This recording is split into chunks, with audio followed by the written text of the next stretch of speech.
which is something that I've been structuring now for a number of years.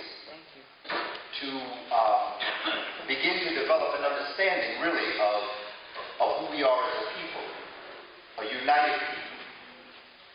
And so when I hear my brother Kasai always speaking about the unity of Africa, and when I remember Queen Mother Moore, and I remember Larock Bay, the drummer and dancer here in Harlem, and one of the early brothers that had the Larock Bay dancers and drummers, Those that go back know what I'm talking about. That was my first exposure to Yoruba, Shedadani, and the Black Panther Party was my exposure to Kiswahili. And so the organizations of Harlem allowed young brothers like myself and our sister counterparts to understand who we were. And connect now. We have this new exhibition. Oh, by the way, what time do I have to do this? I just want to make sure. It's 4:30 now. I want to make sure I don't go over. Yes, about 10 minutes, 10, 15. About 10, 15 minutes. Oh, then I better be quick. So that introduction's over. Because, really what I'm trying to do more than anything else is to bring together an understanding of who we are as a people. And if we don't understand the unity of Africa, then we will have great challenges. The reason King Tut is about to come back. King Tut is coming back in a way he never, in fact, if King Tut were to come back and walk on the planet and see what they did to him, he wouldn't know who they were talking about. That's right. Because they have so changed the very structure of African culture and knowledge that if the very nature of King Tut and Akhenaten and all the pharaohs were to come back, they wouldn't even know who they're talking about because they so changed it only to continue the mythology that they had something to do with the construction of African civilization as we know it. With that understanding, we must understand Kush to understand Kemet. And so that's why the course Kush Kemet was developed, because you cannot understand Egypt if you do not understand what was going on in the countries that Professor spoke about. Eritrea, Djibouti, Somalia. It's very difficult to understand the very nature of what would bring forward the pyramid builders and the temple builders, the creators of God, the creators of law and justice, Ma'at, Kepra, the process of becoming, the writers of the Shabaka stone, the writers of the pyramid text. If you don't understand what was going internal in Africa, it is said that Egypt is the mouthpiece, but inner Africa is the brain. And it's important that we understand this. So, what I'd like to do is share with you some overheads. Just want to make sure I got it.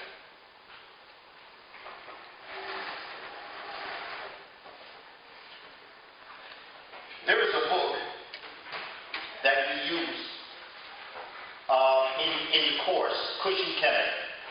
It's a book entitled Kush, written by a sister, Dr. Miriam Ma'at Kara Monges, M-O-N-G-E-S. And she has written a dynamic book entitled Kush, the Jewel of Nubia. There are principles of history and geography that we have to come to sort of kind of understand in order to put this in place. The two things that's most important in placing somebody, Malcolm X taught us that it would probably be history that would be the greatest lesson to learn, because it's in history that we have an understanding of actually what happened. The math, the science, the language arts, the Medunete, the hieroglyphs, all of that has its place. But if you don't understand the history of the people, you might give credit to people who had nothing to do with the project. You might even say that people from outer space came down to do it. That's deep, They are so afraid to give people of dark complexion credit for the greatness of world culture that they'd rather say that people from outer space came down and did it. Now, my thing is, if I was coming from outer space, coming down, I would probably look for a people that look most like me to share my knowledge. So chances are, no matter how you look like, if they did come from outer space, they're black too. So if we come to that, we can start talking about the greatness and the history of Africa. Gosh. Well said.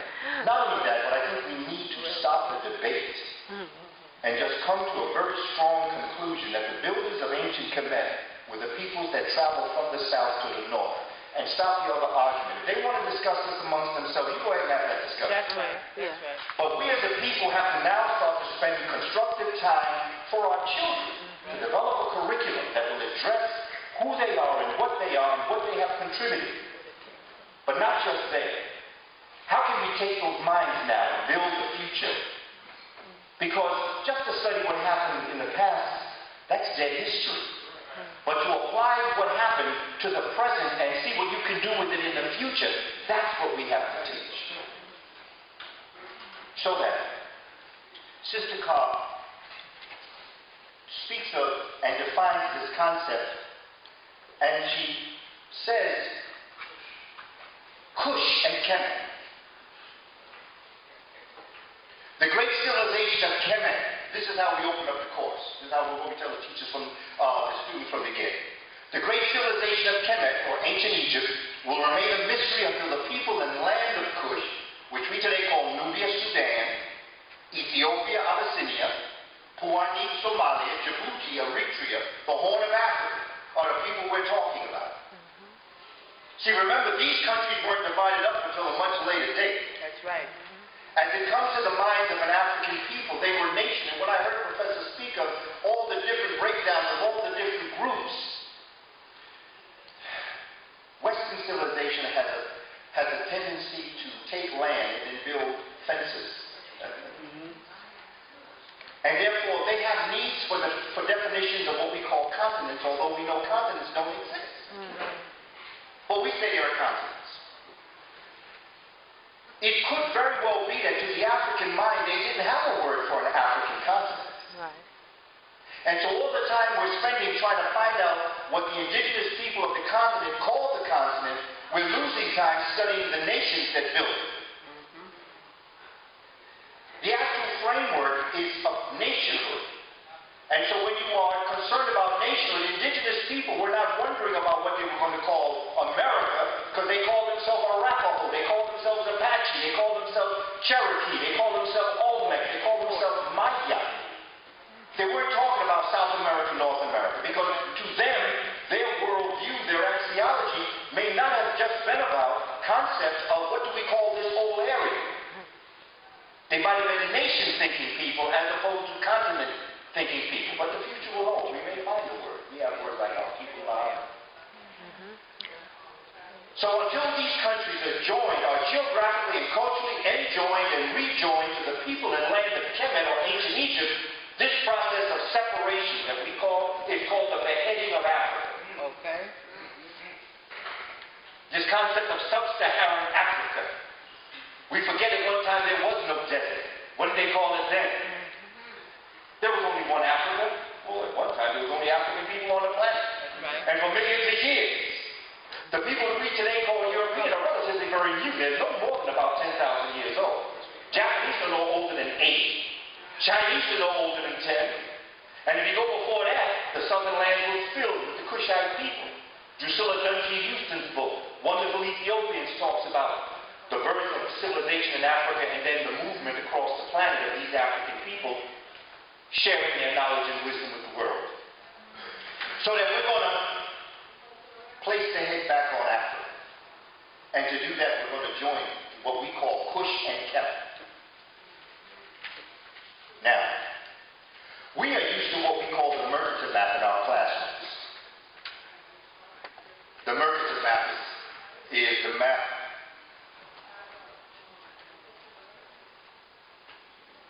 right here. This is the Mercator map coming out of mercantilism. This was a map that was updated by ancient maps, that the Bede Rees map and others that they got from the Moors of North Africa, Africans coming into the world. And they made calculations, and this is the map that we use in the classroom today. However, there's a recent gentleman by the name of Arnold Peters, a cartographer. Cartography is the study of maps. And Arnold Peters is a cartographer, and he has done research over the past maybe 20 years, and he has taken the research that has been taken from the different satellite images of the continent of the Earth, and he has come up with a true to fidelity. Fidelity is reliability.